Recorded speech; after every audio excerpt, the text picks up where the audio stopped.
Hey guys, what's up? It's Jules here with my son Ewan, and if we're together it can mean only one thing. It's time for that jingle. Looks like there's news a-brewing. Guess it's time for Jules and Ewan. Yes, mate! And we're back in the room. Or should I say we are back in any of the crazy places that Dark Souls fans like to call home, which is basically anywhere that's dark and wet. We're talking about Dark Souls today.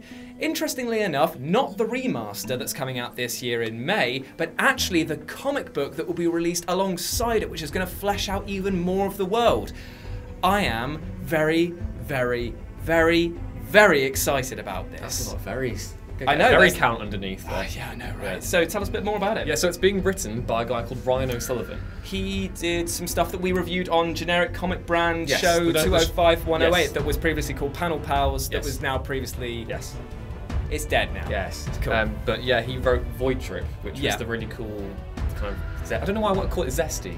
It's called zesty because they eat fruit and they get high fruit. There we go. I remember zesty it fruit. now. So basically, like it's two people. One's a dude, one's a girl, and they basically are going on this massive trip, as it were. They're eating loads of crazy hallucinogenic fruit, and they're having a whale. But hey, it's a pun.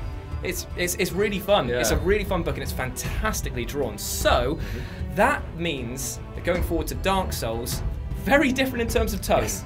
Like, Dark Souls is one of the most crushingly bleak places you could possibly look to set any comic book or any sort of, like, story-wise stuff.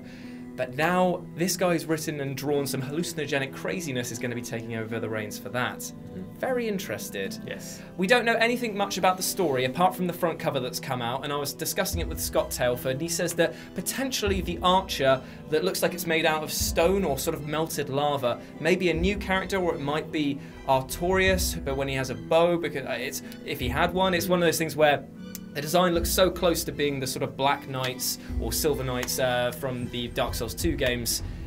Might be him. I'm going to interject there because it says in the press release it's a dramatic retelling of the legends of Silver Knights. Oh well, so there we go. There we go. There we go. Without even I was just like on the ball with that one. So yeah, it's going to be called the Age of Fire, which is cool. Also really cool. And obviously, I don't really know all the Dark Souls lore, even though I really want to check out Bloodborne, which is not Dark Souls related. But anyway, it sounds really cool. Well, the Age of Fire is like meant to be the Age of Man. So basically, the way that the cycles work, it's that there was like once this Dark Soul, it was like split in between people, and then they did it. It's very complicated, and I would do it an injustice by trying to explain it here. Check out a guy called Vati Vidya. He does amazing lore videos on. That's a little plug for you right there. Basically, it's going to be about men, about the falling of the flame. It's going to be about kingdoms going into disrepair. If they stick it in the Dark Souls 2 one, it will be about giants invading. That'll always be fun. This sounds so cool. It's a very, very interesting and rich story, and I was talking to Scott again about this, and the developer, the creator of the games, or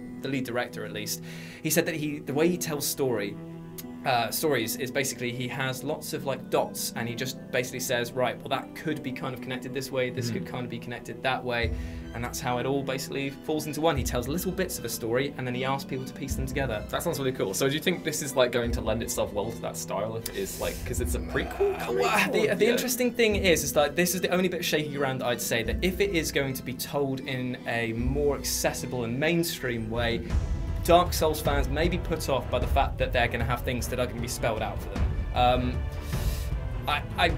I think that there's a lot to be gained from the games by searching through every item and reading the descriptions and really just getting into the lore yourself, because the game doesn't hold your hand.